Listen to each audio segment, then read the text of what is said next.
हर वर्ष की बात इस वर्ष भी सरला देवी नर्सरी राठौड़ सेन परिवार को ओर से 501 पौधे वितरण कार्यक्रम का आयोजन रखा गया है। आप देख पा रहे हैं कि सभी अतिथि विराजे हुए हैं और आपके सानिध्य में आज तुलसी माता पौधे वितरण का कार्यक्रम रखा गया है।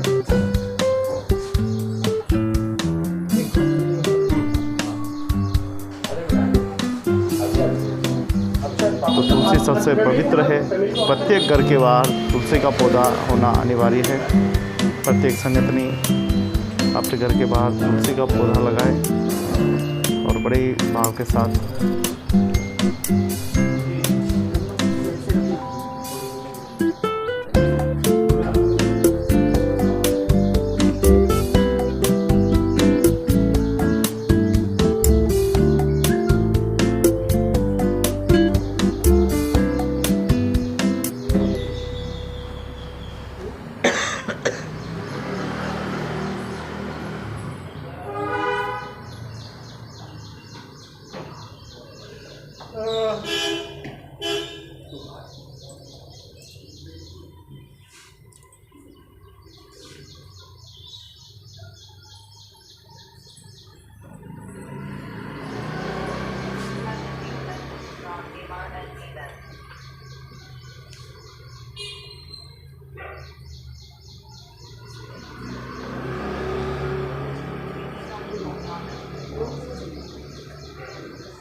आपको सभी को विदित है। सरला देवी नर्सरी जो कि देवी के नाम से आज उनका 19वीं पुण्यतिथि है। उस उपलक्ष्य में मैंने जब से 2006 से मैंने शपथ ली थी, तब से मैंने ये है कि भाई इनके नाम से ही मैं पूरा प्रतिवर्ष मैं जो तुलसी पौधन वितरण करूँगा उसके अंदर आप पधारे हैं। मैं आज मुख्य अतिथि गुरु मैया जो अपने मिठराम जी महाराज के हैं और वकील साहब जो हमारे मदन जी निर्मल जी पंडित साहब, हाँ, जो कि अधिवक्ता भी हैं और समाज सेवी हैं और काफ़ी हमारे इस वार्ड के प्रबुद्ध जन जो हैं, यहाँ के एक आदमी कम से कम 25-50-100 वाले आदमी हैं, सब जने पधारे हैं। और आज का ये आयोजन अब इसको मैं चालू करूं, इसमें मैं चाहूँगा कि मुख्य अतिथि गुरु मैया का पिताश्री दुपट्टा पहनाएं।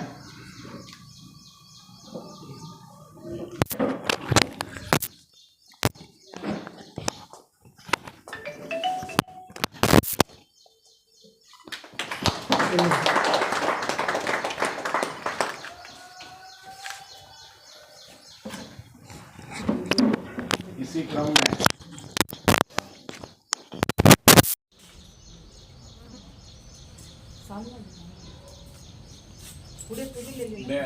मैं उमा जी को चाहूँगा कि हमारे वैष्णव मैडम का आप स्वागत करें। उमा जी, आप भी सोशल वर्कर हैं।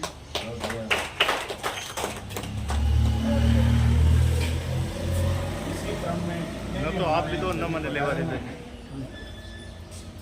अब इसमें हमारे साथ, क्योंकि संतों का आना सभी प्रोग्राम में पूर्ण होता है, तो संत जी का स्वागत।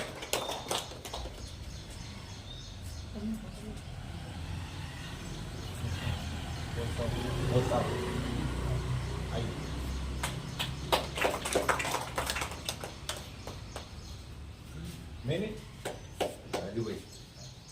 राजू भाई साहब जो हमारे हिंदुस्तान जीन से पूर्व विधायक हैं, कैलाश जी जो भी अध्यक्ष हैं, हमारा बस्ती के अध्यक्ष महोदय, और कैलाश जी की जो मेरे साथ सर्विस की हुई, इन्होंने विशेष रूप से प्रेमी है मेरा लक्ष्मी विलास में।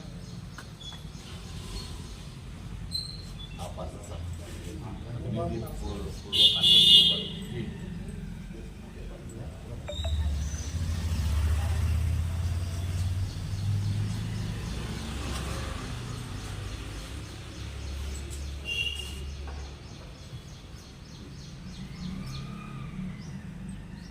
ये हमारे विजय जी नटवाल साहब, आपदा प्रबंधन कई जनों को डूबते हुए को बचाया है तालाब बीचों में से।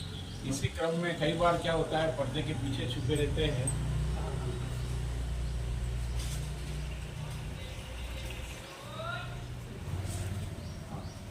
एक मैं चाहूंगा, कई बार क्या होता है पर्दे के पीछे छुपे रहते हैं, तो मैं चाहूंगा कि गोविंद जी और जो कि अपने मध्यम श्रेणी की सभी न्यूज़ को जो कवर करने वाले हैं, मैं तो आप सभी से आज ये निवेदन करूंगा इस क्रम में कि आप इनके चैनल को सब्सक्राइब करें और पूर्ण करें और अपने समाज की सही तरीके से समाचार और सब मिल पाएंगे। जय हो आप। देखो गुरु मैया का आदेश है, तो मैं सरला देवी सकता हूं। स्मृति में आज ये आप ललित जी सोनी तुलसी फोटोग्राफर हैं, वितरण- जो कि महाराणा के कार्यकाल से आपके दादाजी का बहुत अच्छा वर्चस्व रहा है, पापा जी का, जिन्होंने बहुत अच्छा फोटोग्राफी और उसमें किया है।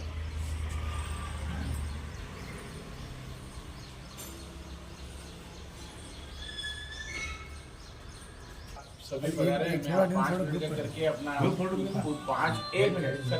5 मिनट का उद्बोधन करके और अपने को तुलसी वितरण का प्रोग्राम चालू करें।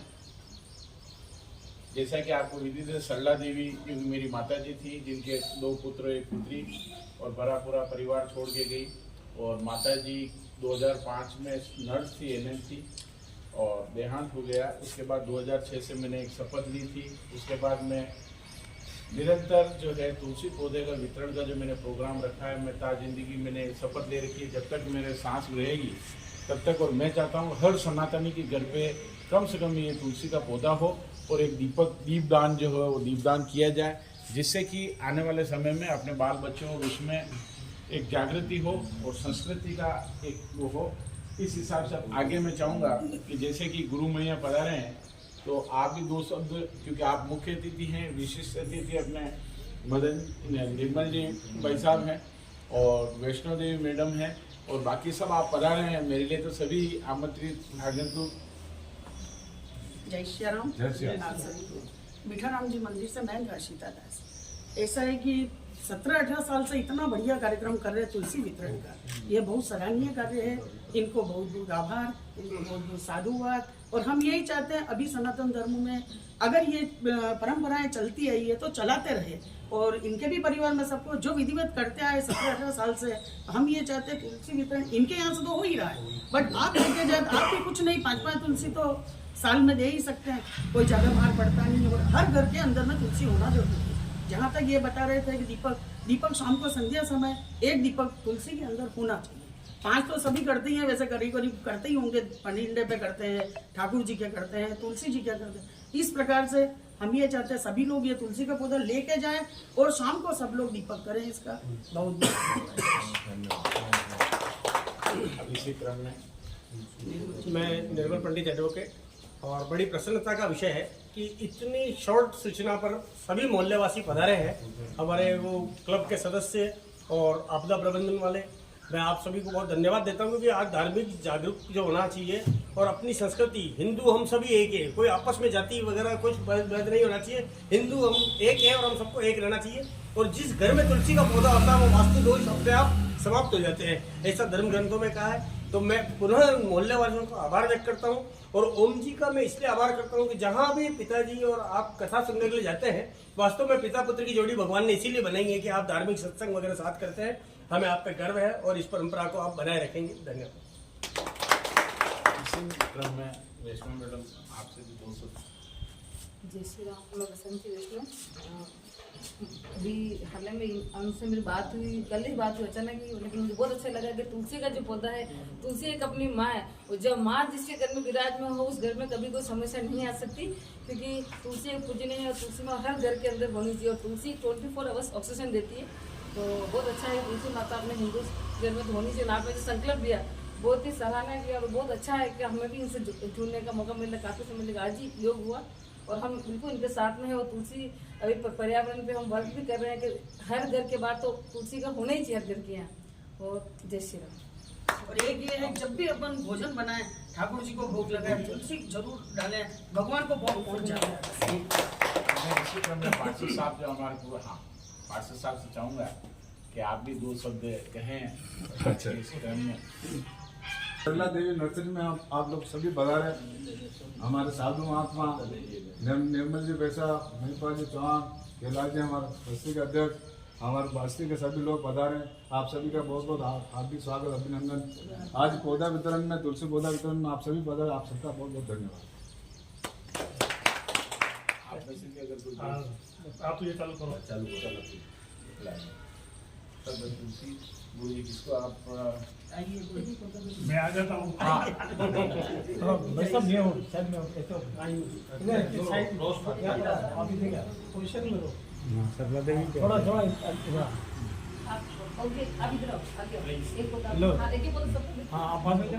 हाथ में लिपट कर हाथ में ले लेना सब।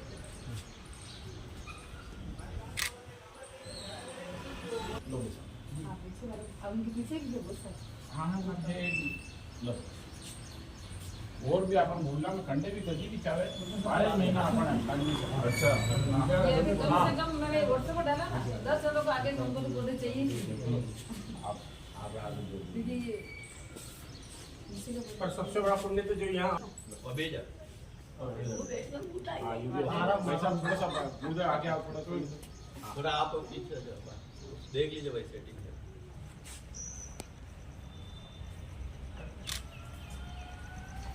एक मिनट।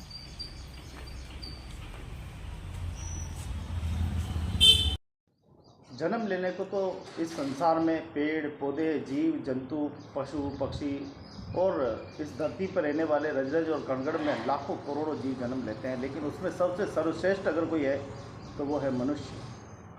मनुष्य के अपने दायित्व और कर्तव्य आज से नहीं अनंत काल से ही जुड़ते आए हैं।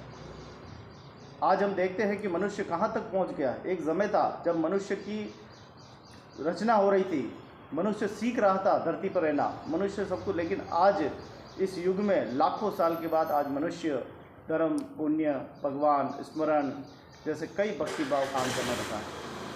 आज मनुष्य समझ चुका है कि इंसान की कितनी वैल्यू है, इंसान बिना ये प्रकृति अधूरी है जी।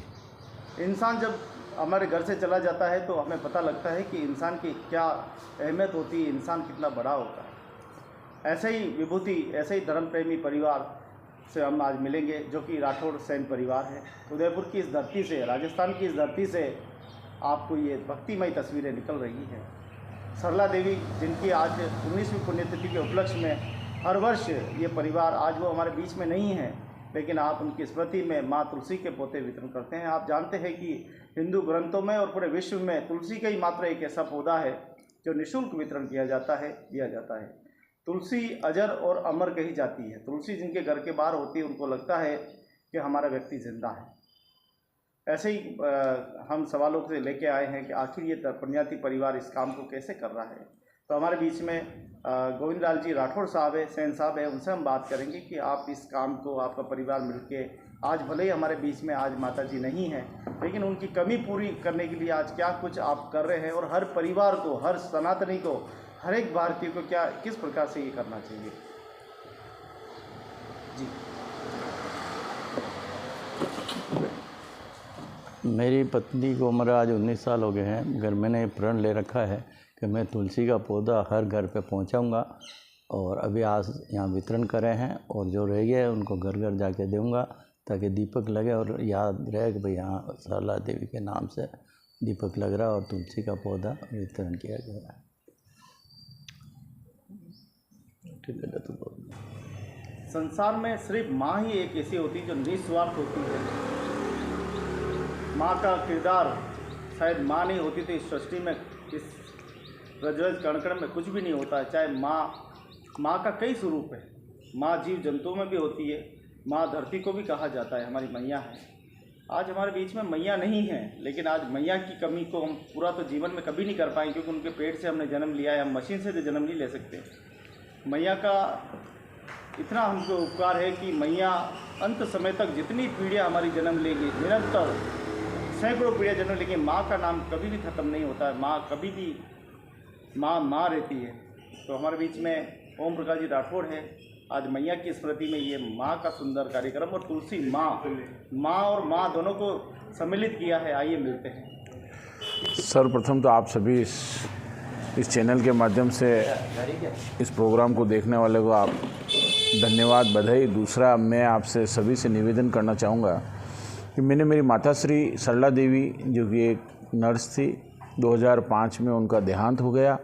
उसके बाद मैंने एक शपथ ली, क्योंकि हर जने करते हैं, और माँ का ऋण तो जैसा कि आपने ओंकार जी भाई साहब ने कहा है कि कोई उतार ही नहीं सकता है। माँ तो माँ है, और माँ का वखान करा जाए तो माँ 5 होती है। हिंदू संस्कृति में माँ को 5 कहा जाए। लोग बाग अगर इसको समझेंगे तो सबसे पहले तो अपनी माँ होती है। दूसरी माँ, जब अपन बच्चा पैदा होता है तो धरती माँ उसको झेलती है। तीसरी माँ, अगर उसकी माँ नहीं रही तो जो गाय का दूध पिया जाता है वो गौ माँ कहलाती है। चौथी माँ, जहाँ वो शिक्षा पढ़ने के लिए जाता है। इस प्रकार से शास्त्रों में 5 माँओं का वर्णन किया गया है, और 5 माँओं के बिना ज़िंदगी अधूरी है। तो मैंने कहा माँ का तो ऋण उतार ही नहीं सकता, क्योंकि ये शरीर दिया वो उसी का है। तो मैंने ये कसम खाई है, और मैं ये चाहता हूँ कि हिंदू संस्कृति में और हर सनातनी के घर ये एक दीपक जले, ये तुलसी का पौधा रहे।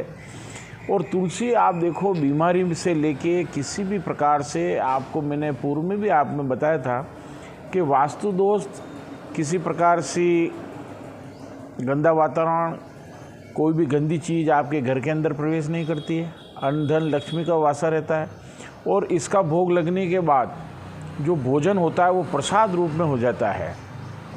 और आपने देखा है कोरोना काल के अंदर मीडिया, टीवी, सब ने चिल्ला के तुलसी, अदरक और इसका सेवन करें। और आज भी कहा जाता है कि अगर आप कोई भी बीमारी रहे शरीर में, आरोग्य अगर रहना चाहते हैं, तो एक तुलसी पत्र आप सवेरे अगर अपने शुद्ध जल के साथ अगर आप उसको ले लेते हैं तो हो जाता है। मैं तो हालांकि अपना आप में गर्व नहीं करता, मगर मैंने एक प्रण ले रखा है, मैं ताज जिंदगी करूँगा। और इस नंबर भी दिया है, अगर कोई कहेगा तो उसके घर पे भी अगर वो चाहेगा। आज सवेरे से 4-5 फ़ोन आए थे, जैसा कि आपने देखा इस प्रोग्राम में, कि लोगों ने कहा हम आ नहीं सकते हैं, आप हमें घर प्रोवाइड कराएं। हमने उनको बड़ा सहर्ष कहा, आप अपना एड्रेस दे दीजिएगा, हम आएंगे और हम आपको प्रोवाइड कराएंगे। ये हमारा प्रण है। और आज माता जी को 19 साल हो गए हैं। जैसा भी होगा, 12 ही महीने कोई भी अगर आएगा या लेने आएगा तो हम उस निराशा उसके हाथ नहीं लगेगी। ये मेरा है। आप सभी को धन्यवाद। फतेह सागर की सुंदर सैर पर, तो मेरे साथ बने रहे चैनल में। बहुत ही खूबसूरत, और आज भीलवाड़ा, कोटा आदि क्षेत्रों में भारी बरसात की चेतावनी दी है। और आप देख पा रहे हैं कि ये फतेह सागर का खूबसूरत सा दृश्य है।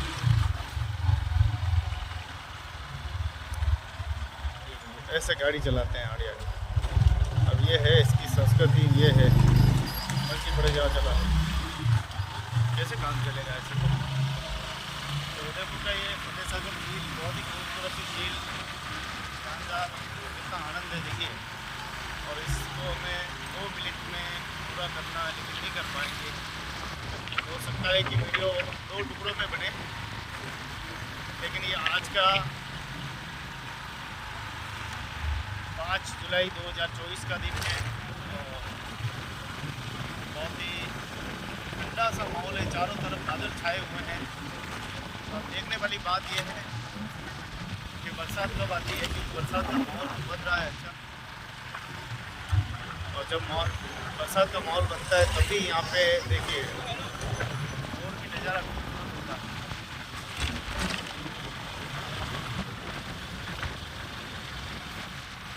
उदयपुर का ये प्रसिद्ध फतेह सागर झील, जो कि विश्वविख्यात झीलें हैं। परसों मैंने आपको बड़ी झील में ले गया था, बड़ी झील की सौंदर्य दिखाया था। आज भी आपको फतेह सागर झील का सौंदर्य दिखा रहा हूँ। बड़ी झील एक खूबसूरत झील है, इसमें कचरा नहीं होता, गंदगी नहीं होती। और ये झील में प्रशासन साफ सफाई पर बहुत ज़्यादा विशेष ध्यान देता है।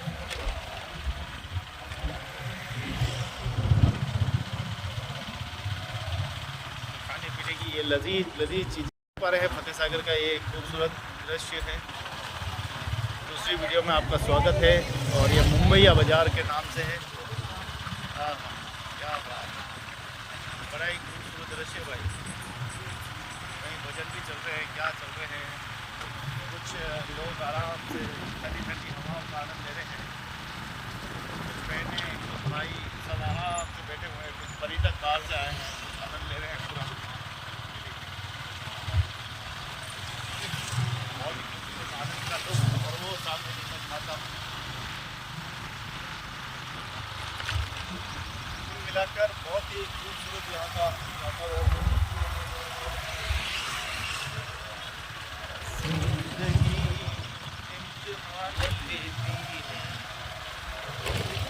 दोस्तों की जान, दोस्तों की जान,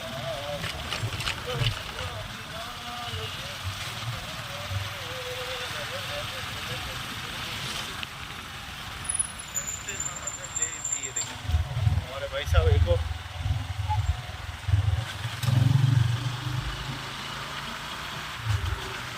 ऐसा है यहाँ का नज़ारा।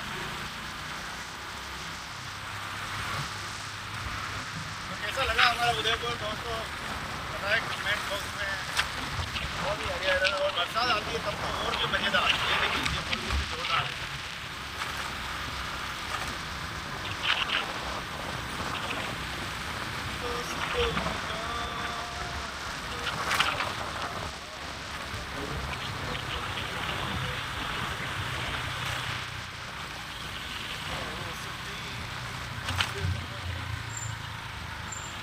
महादेव मंदिर, हर हर बोले, जय श्री शंकर, जय भोलेनाथ। आपका शुभ नाम? मनोज कुमार धवल, आप किस पोस्ट पर पदस्थापित हैं सर? अधिशासी अभियंता। सर आज जो मुख्य अभियंता महोदय ने जो वृक्षारोपण और जो वर्षा जल संचयन के लिए वाटर हार्वेस्टिंग सिस्टम के बारे में जो समझाया है, तो इसके बारे में आप क्या सुझाव देना चाहेंगे? इसके बारे में सुझाव मेरा यही है कि सरकार के द्वारा ये जो पहल की जा रही है वर्षा जल को बचाने के लिए और पौधरोपण को बढ़ावा देने के लिए, बहुत ही सराहनीय पहल है और इसका हम सबको मिलकर इसमें भागीदारी निभानी चाहिए। लोगों को जागरूक करना चाहिए, प्रेरित करना चाहिए, ताकि हमारी ज़मीन का जल जो वाटर टेबल डाउन चला गया है वो रिचार्ज हो वर्षा जल को बचाकर। और इसके अलावा पौधरोपण से अपन धरती को हरा भरा बना सके। सभी को मेरी तरफ से अग्रिम शुभकामनाएं। सभी बढ़ चढ़कर इस अभियान में हिस्सा लें। धन्यवाद। सर आपका? मैं नीलम कुमार शर्मा, वरिष्ठ सहायक पे पद पर व्रत ऑफिस में कार्यरत हूँ। आज जो अतिरिक्त मुख्य अभियंता महोदय ने वृक्षारोपण और वर्षा जल संचयन के लिए जो सुझाव दिए, उसके बारे में आप क्या शब्द बोलना चाहेंगे सर? ये जैसा कि हमारी टैगलाइन है वाटर वर्क्स की PhD की कि जल है तो कल है, जल ही जीवन है। मुझे याद है कि आबिद सुरती जी एक प्ले राइट्स हुए हैं बहुत बड़े। उन्होंने एक मुहिम चालू की थी मुंबई में बहुत साल पहले कि वो सुबह झोला लेके और अपने साथ एक नल का काम करने वाले को लेके निकल पड़ते थे। तो हर घर में नोक करते थे कि आपके यहाँ कोई टैप खुला हुआ तो नहीं, और वो हर घर में उस प्लम्बर से वो टैप टपकता हुआ टैप एक एक बूंद बचाने के लिए वो जतन करते थे। एक बड़े प्ले राइट्स है। तो बूंद बूंद से विश्व की सबसे बड़ी नदी नील नदी जो है वो उसका उद्गम जो है वो एक एक बूंद ही है। तो सर ये देखने को मिलता है कि अभी हाल ही में दक्षिणी अफ्रीका का जो शहर है, राजधानी थी आई थिंक डरबन या जोहान्सबर्ग, तो वो जल विहीन घोषित हुई है। मतलब वहाँ लोग, मतलब जिस तरह से पेट्रोल पंप के लोग लगते हैं या लाइन लग के खरीदा जाता है, इसी तरह वह उस शहर में पानी के लिए सुरक्षा बढ़ाई गई और पानी को पेट्रोल पंप की तरह रो में लग के लोगों ने और उपयोग लिया जा रहा है। तो अगर भविष्य में जल का ढंग से उपयोग नहीं किया गया या जल संजोया नहीं गया, तो ऐसी स्थितियाँ अपने देश में भी पैदा हो सकती हैं। हमारे संस्कृत श्लोकों में एक प्रोवर्ब है जिसका हिंदी उच्चारण ये है कि आप मुझे ऊर्जा दो और बचाओगे तो वही आपको बचाता है, ऊर्जा देता है। तो प्राकृतिक स्रोत जो भी है, पानी है, जो हमारी पैदाइश नहीं है, कुदरती देन है, पेड़ हैं, वृक्ष हैं, अगर उनको हम नहीं बचा पाए तो हम अपने आप की हत्या कर रहे हैं। तो हमारा और हमारे बच्चों का और इस पृथ्वी का भविष्य सुरक्षित रखना है तो जल और वृक्ष का बचाया जाना बहुत ज़रूरी है, तभी कल हमारा सुरक्षित रहेगा। अतिरिक्त मुख्य अभियंता महोदय ने जो जल संचयन और वृक्षारोपण के लिए जन चेतना अभियान जागृत करने के लिए निवेदन किया है, तो इस क्रम में आप अपने आस पड़ोस में मोहल्ले में क्या संदेश देना चाहेंगे, क्या कार्य करेंगे आप? अतिरिक्त मुख्य अभियंता महोदय ने जो मुहिम छेड़ी है जो आगे से चली आ रही है, उसको देख के हम जो नहीं कर पा रहे थे वो भी प्रेरित हो रहे हैं कि यार ये बहुत बड़ी मुहिम है जिसको हमको हमारी निजी तौर पे सबकी सहभागिता होनी चाहिए इसमें। और प्रेरित किया है उन्होंने हम सभी कर्मचारियों को भी कि समय निकाल के हम वृक्षारोपण और जल बचाने के संबंध में कम से कम हम अपने पड़ोस के एक घर को ही प्रेरित कर पाए तो काफ़ी होगा। बहुत बहुत धन्यवाद आपका। और पड़ोसियों को भी इसके विवेकपूर्ण उपयोग और उसे व्यर्थ नहीं करने के लिए प्रेरित करूंगा। यह ग्रह हमारा है। मैं जल का समुचित उपयोग करूंगा तथा पानी हर एक बूंद का संचयन करूंगी। और जल शक्ति अभियान कैच द रेन को बढ़ावा देने में पूरा सहयोग दूंगी। मित्रों और पड़ोसियों को भी इसके विवेकपूर्ण उपयोग और उसे व्यर्थ नहीं करने के लिए प्रेरित करूंगा। यह ग्रह हमारा है। शुभ नाम सर? मेरा नाम टेक चंद लोहार है। मैं डिस्ट्रिक्ट डिवीजन में कनिष्ठ सहायक के पद पर प्रतिष्ठित। सर आज अतिरिक्त मुख्य अभियंता ने जो ये अभियान चलाया जल संचयन का और वृक्षारोपण का, इसके बारे में आप क्या बोलना चाहेंगे? ये बहुत ही अच्छा प्रयास है हम लोगों के लिए और आने वाली पीढ़ी के लिए। ये बहुत ही अच्छा ये प्रयास है ताकि क्या कि आने वाली पीढ़ी तो धीरे धीरे भूल जाएगी कि क्या वृक्षारोपण क्या होता है। जी। इसके लिए अपने को भी जागरूक होना ज़रूरी है। अपन अगर नहीं करेंगे तो आने वाली पीढ़ी क्या करेगी? अगर कुछ नहीं कर पाएगी तो फिर अपन सिर ऊँचा करके देखते रहेंगे कि अब आए बरसात ही भूल जाएंगे आने वाली पीढ़ी को। तो मतलब प्रकृति का जो चैनल है उस चैनल को बनाए रखने के लिए, उसको सुचारू रूप से चालू रखने के लिए ये अपने को वृक्षारोपण तो करना ही चाहिए। तो आप क्या अपील करना चाहेंगे? शायद एडिशनल चीफ साहब ने बोला अपने परिवार और आस पड़ोस के लोगों को भी जागरूक करें, तो ऐसे बारे इसके लिए आप क्या प्रयास करेंगे आपके? इसके लिए मैं खुद मेरे परिवार की बोलता हूँ। मैं खुद अभी 4-5 हज़ार रुपये के पेड़ पौधे लेके आया हूँ और अभी हर छुट्टी के दिन में बो रहा हूँ। बहुत अच्छा प्रयास कर रहे हैं सर आप, और इस तरह से सभी को करना चाहिए ताकि प्रकृति मेरा कहना यही है कि हर इंसान को कम से कम, ज़्यादा नहीं कर सके तो कम से कम 10 पेड़ पौधे तो बोएंगे। अच्छा। बहुत धन्यवाद। मैं जल का समुचित उपयोग करूंगा तथा पानी हर एक बूंद का संचयन करूंगी। और जल शक्ति अभियान कैच द रेन को बढ़ावा देने में पूरा सहयोग दूंगी। आपका शुभ नाम? मनोज कुमार धवल। आप किस पोस्ट पर पदस्थापित हैं सर? अधिशासी अभियंता। सर आज जो मुख्य अभियंता महोदय ने जो वृक्षारोपण और जो वर्षा जल संचयन के लिए वाटर हार्वेस्टिंग सिस्टम के बारे में जो समझाया है, तो इसके बारे में आप क्या सुझाव देना चाहेंगे? इसके बारे में सुझाव मेरा यही है कि सरकार के द्वारा ये जो पहल की जा रही है वर्षा जल को बचाने के लिए और पौधरोपण को बढ़ावा देने के लिए बहुत ही सराहनीय पहल है। और इसका हम सबको मिलकर इसमें भागीदारी निभानी चाहिए, लोगों को जागरूक करना चाहिए, प्रेरित करना चाहिए, ताकि हमारी ज़मीन का जल जो वाटर टेबल डाउन चला गया है वो रिचार्ज हो वर्षा जल को बचाकर। और इसके अलावा पौधरोपण से अपन धरती को हरा भरा बना सके।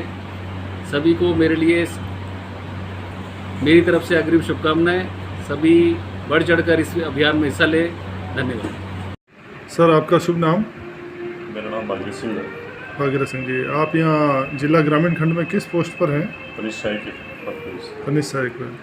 आज जो अतिरिक्त मुख्य अभियंता महोदय ने ये अपने जो PhD परिसर के अंतर्गत वर्षा जल संचयन के लिए वाटर हार्वेस्टिंग सिस्टम और वृक्षारोपण अभियान के लिए जो शपथ दिलाई, तो इसके बारे में आप क्या कहना चाहेंगे सर? वाटर हार्वेस्टिंग सिस्टम बहुत बढ़िया सिस्टम है, सबको भी अपने घरों पे लागू करना चाहिए। इससे अपनी भूजल स्तर है वो उसमें काफ़ी सुधार होता है। आने वाले टाइम में मानव जीवन को बचाना है तो ऐसे सिस्टम लागू करनी चाहिए, इससे सबको फ़ायदा मिलता है। अच्छा, तो ये जो जल संचयन का मामला है, इसमें अभी जो दक्षिणी अफ्रीका का जो शहर है जोहान्सबर्ग, जो जल विहीन हो गया, केप टाउन, तो ऐसी स्थिति में भारत में जो इस सीजन में जो भारी गर्मी पड़ी, तो उसको देखते हुए ये अपने को हर मानव को भावी मानव जाति के लिए बचाने के लिए कार्य किए जाने चाहिए। बिल्कुल किए जाने चाहिए, वरना अपने भी यहाँ जैसे दक्षिण अफ्रीका में केप टाउन शहर जलविहीन हो गया ना, जैसे अपने भी कुछ शहर आने वाले टाइम में हो सकते हैं। जलविहीन के लिए हर आदमी को जल संचयन का बहुत आवश्यकता है। अच्छा, चलो धन्यवाद सर। देख रहे हैं नज़ारा आपके सामने है सज्जनगढ़ का नज़ारा है। और ये देखिए पूरी अरावली की पहाड़ियाँ। तो बारिश का सीज़न अभी चल रहा है और बारिश के इस सुंदर महीने में देखिए प्रकृति भी हमारा स्वागत कर रही है चारों तरफ से। कहीं फूल आवाज़ दे रहे हैं तो कहीं पेड़ आवाज़ दे रहे हैं। बहुत ही सुंदर और अद्भुत है इधर का नज़ारा। तो दोस्तों ये बड़ी झील की तरफ जाने वाला रोड है। उसके बाद उमेश्वर जी महादेव, जो कि बहुत ही खूबसूरत सा स्थान है। और आज हम आपको मोरवाणिया ले जाने वाले हैं, जहाँ पे मोरवाणिया मतलब वहाँ पर गांव का नाम मोरवाणिया, जहाँ पर बहुत ज़्यादा मोर रहते हैं, इसीलिए उसको मोरवाणिया कहा जाता है। तो ये देखिए उमेश्वर जी महादेव रोड है और ये लगाए गए ऊपर तारों पे रात को चमकते, इसलिए जानवर इनसे टकराते नहीं है। मैंने भी जब बाद में समझा क्या है तो फिर बाद में पता चला कि ये भी कुछ है। तो देखो कितना टेढ़ा मेढ़ा रोड है, टेढ़ा मेढ़ा रोड, टेढ़ी मेढ़ी जगह।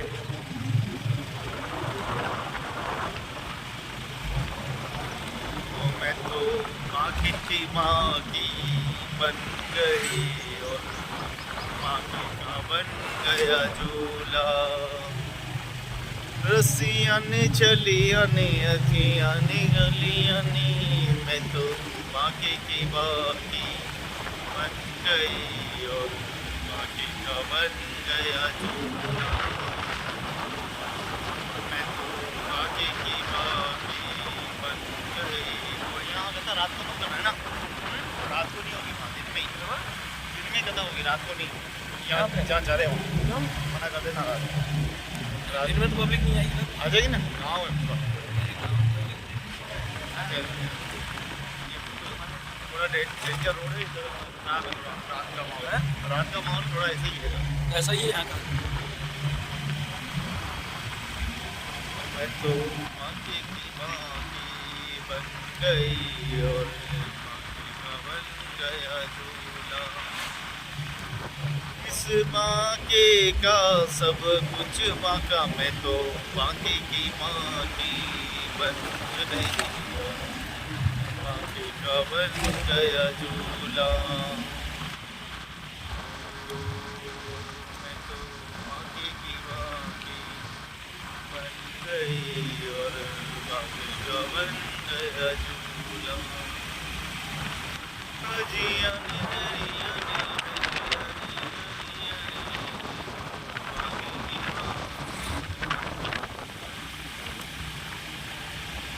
तो कैसा लगा हमारे ये जंगल का रोड, बहुत ही खूबसूरत सा स्थान, काफ़ी जंगल का एरिया है। रात को 8-9 बजे अंधेरा होने के बाद यहाँ से निकलना भी बहुत ही बड़ी चुनौती है,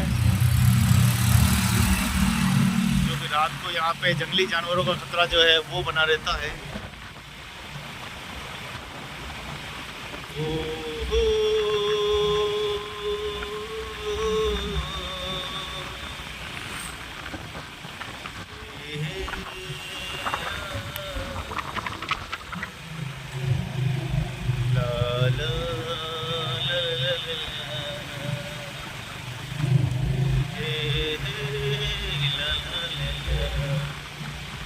तो दोस्तों एक समय ऐसा आएगा ये सारे रोड हाईवे में बदल जाएंगे, बड़ी बड़ी गाड़ियां यहाँ पर चलेगी, बड़े बड़े वाहन यहाँ पर होंगे, प्रकृति के पहाड़ जो है वो आपको कटे मिलेंगे, फटे मिलेंगे।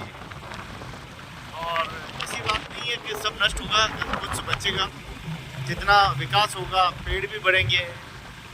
अभी जो पेड़ आपको दिखाई दे रहे हैं ये जंगल का क्षेत्र, फिर आपको मीठे पेड़ मिलेंगे, अच्छे पेड़ मिलेंगे। ये कांटेदार पेड़ जो है ये लुप्त होंगे और नए पेड़ होंगे। ये देखिए बाँस के पेड़ है, बाँस का पेड़ कई चीज़ों में काम आता है। बाँस की लकड़ी, बाँस के बहुत सारे आइटम बनते हैं उसमें काम आता है। और ये पूरा बाँस का ही बाज़ार जो है वो कहा जाता है। मैं तो बाकी की बाकी बन गई और बाकी का बन गया झूला। कितने बड़े बड़े पहाड़ है देखिए आप, तो कितने सुंदर सुंदर पहाड़। और अब हम चढ़ेंगे बहुत ही खतरनाक चढ़ाई, जिस चढ़ाई, और ये बहुत ही बड़ी शिला। महाराज जी आप बिल थाम के बैठे हो ना, बिल थाम के बैठे हो? हाँ आप जाना जो नहीं, मैं ध्यान रखूँगा। आप थोड़ा गाइड बैठ जा रहा है, बहुत सिस्टम से बैठता हूँ। हिलती तो हमारी प्रकृति भी नहीं है, तो बाइक में हिले आसमान वाले ज़मीं पर उतर के दे, होती है क्या जुदाई कि तू भी कर के दे। वो आसमान वाली ज़मीं पर उतर के दे। क्या बात है, बहुत ही सुंदर गाना था। चलिए दूसरा गाना हम लेते हैं, और ये लेते हैं इस बार हम लता मंगेशकर का गाना। याद नहीं आ रहा है। दिन महीने साल गुजरते जाएंगे, हम प्यार में जीते प्यार में मरते जाएंगे। देखेंगे देख लेना। तो बहुत ही खूबसूरत सा दृश्य, बहुत ही खूबसूरत दृश्य है। बड़े बड़े चट्टाने, बड़े बड़े पेड़, और इनको दोस्तों रूंजा बोलते हैं। रूंजे का पेड़ ये जो है ना, रूंजा क्या बोलते हैं, रूंजा। न काम का न काज का दुश्मन। ओ यो कहीं रह क्यों आगे।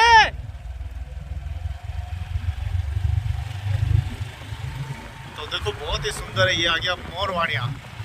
मैंने कहा था ना मोरवाणिया बहुत ही अच्छा गांव है। अब हम पहुंच गए हैं मोरवाणिया गांव में। मोरवाणिया मोरवाणिया मोरवाणिया वाह भाई वाह, प्रकृति से सुंदर गांव मोरवाणिया गांव में पहुंच चुके हैं। चलिए मोरवाणिया गांव में देखिए बड़े बड़े कंस्ट्रक्शन काम हो रहे हैं यहाँ, काफ़ी बड़ा गांव है। और हम चलेंगे गांव के अंदर और देखेंगे वहाँ क्या व्यवस्थाएं हो सकती है। तो दोस्तों पहले यहाँ पे पुल नहीं था, अभी अभी पुल बन गया है। पुल भी बन गया है और हम गांव की तरफ जाएंगे और देखेंगे क्या कुछ पहले पुल नहीं था। तो यहाँ से राजकीय उच्च प्राथमिक विद्यालय, मैं भी पहली बार जा रहा हूँ यहाँ इस गांव में। पहले रोड ही देखा है। वो देखो वो देखो देखो देखो देखो बाबूजी देखो, वीर बजरंगी देखो कैसे भागा।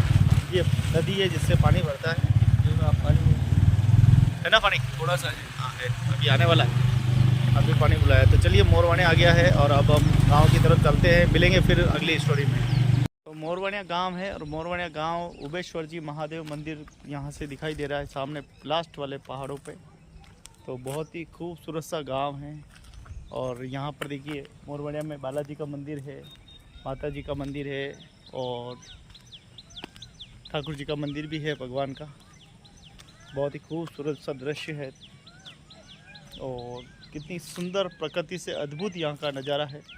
आप देख पा रहे हैं पूरा चारों तरफ पहाड़, ये नदी, कितना खूबसूरत सौंदर्यपूर्ण। और ये खेती और ये नया पुल बना उसके बाद में तो व्यवस्थाएं बहुत अच्छी हुई है। और ये रहे हमारे महाराज मनसागिरी जी जो कि इस मंदिर के दर्शन करने के लिए आए हैं और बहुत ही खूबसूरत सा स्थान है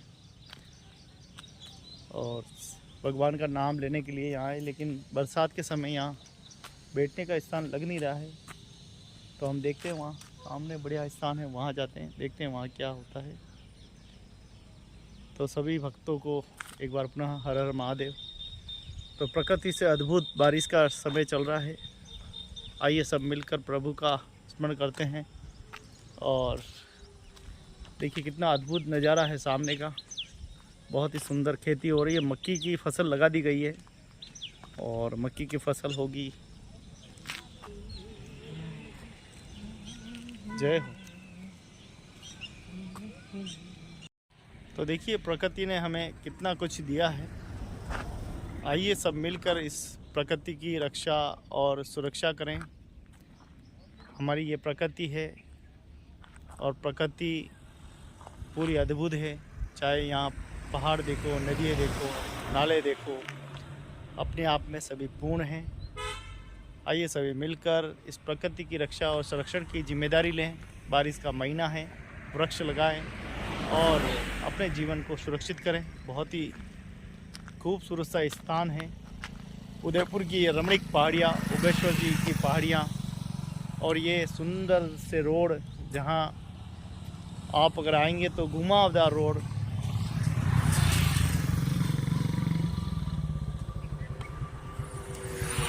तो काफ़ी खूबसूरत सा दृश्य है। तो सामने दिखाई दे रहा मोरवणिया गांव है पूरा। और देखिए कितनी ज़बरदस्त अरावली की सुंदर सुंदर पहाड़ियाँ, सुंदर सुंदर रोड। तो दोस्तों प्रकृति ही जीवन है। प्रकृति की इस अद्भुत को बचाने के लिए मीठे पेड़ लगाएं, आम के पेड़ लगाएं, जामुन के पेड़ लगाएं। देखिए कितने सारे पेड़ इस पहाड़ों में हैं, लेकिन अगर वास्तव में उपज वाले अगर पेड़ इसमें लगाएंगे इन पहाड़ों में तो और ज़्यादा हमें प्रोटीन मिल सकता है, हमें फल मिल सकते हैं। तो आइए सब मिलकर इस प्रकृति की संरक्षण में अपनी भागीदारी निभाएं और मानव होकर मानव कल्याण के लिए बेहतर से बेहतर काम करें। आप सभी दर्शकों का बहुत बहुत धन्यवाद। इस दृश्य को देखने के लिए आप सभी का कोटि कोटि अभिनंदन। आइए सब मिलकर इस प्रकृति की संरक्षण करें। प्रकृति बचाओ के इस अभियान में आप सभी शामिल हो जाएं और जहां पेड़ की आवश्यकता वहां पेड़ लगाएं। पेड़ रहें तो जीवन रहेगा, पेड़ नहीं तो कुछ नहीं। जय श्री राम, राधे राधे।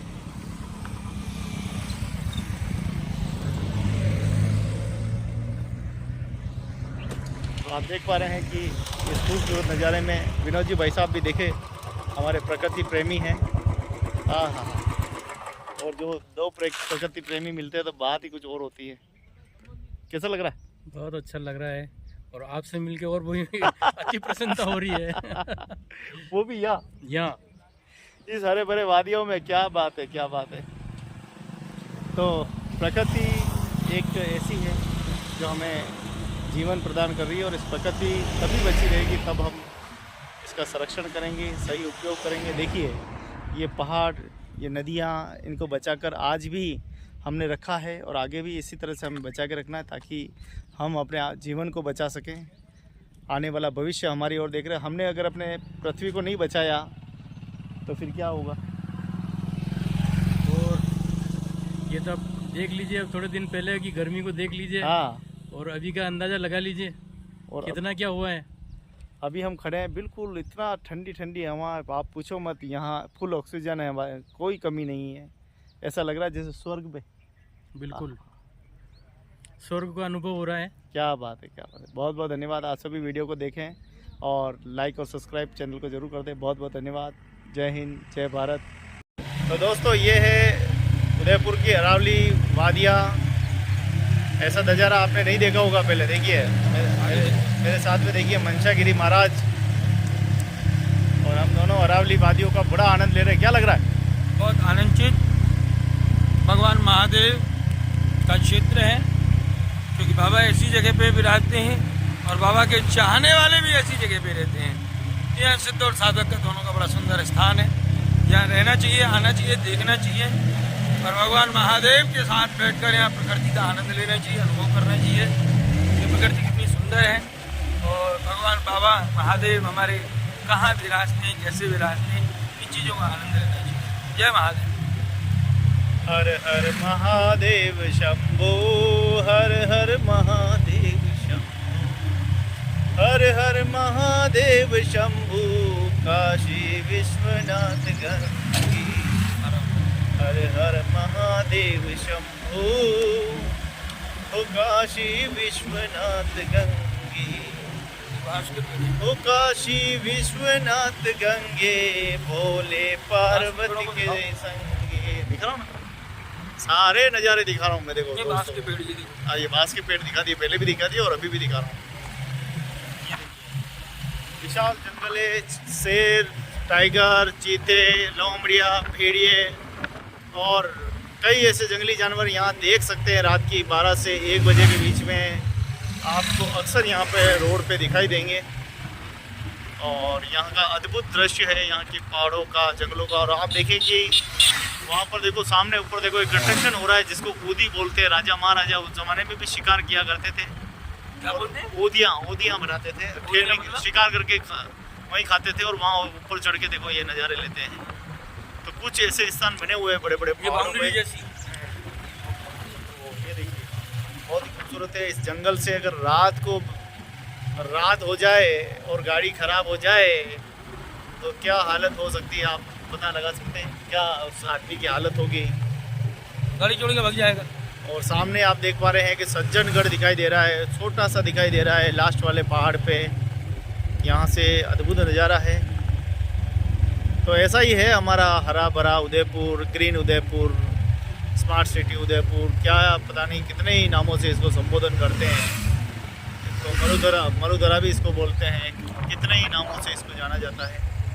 राजा महाराजाओं ने इसको मेवाड़ कहा है, सरकार ने इसको ग्रीन सिटी कहा है, किसी ने इसको झीलों की नगरी कहा है, किसी ने इसको हरियाली नगरी कहा है, किसी ने इसको नेताओं की नगरी कहा है, किसी ने इसको प्रकृति का अद्भुत दृश्य कहा है, किसी ने इसको वेनिस बन कहा है, किसी ने इसको भक्ति और शक्ति की नगरी कहा है।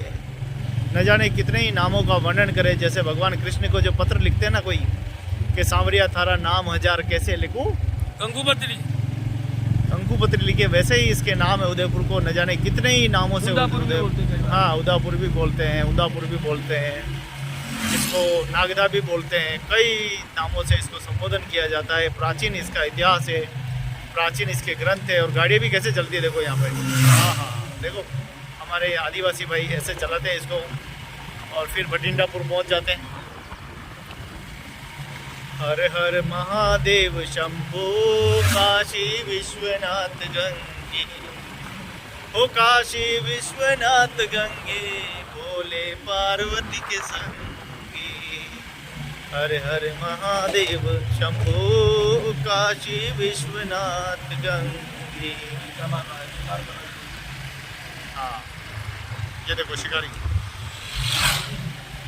हरे हरे महादेव शंभो, काशी विश्वनाथ गंगे, हो काशी विश्वनाथ गंगे, भोले पार्वती के संगे। हरे हरे महादेव शंभो, काशी विश्वनाथ गंगे।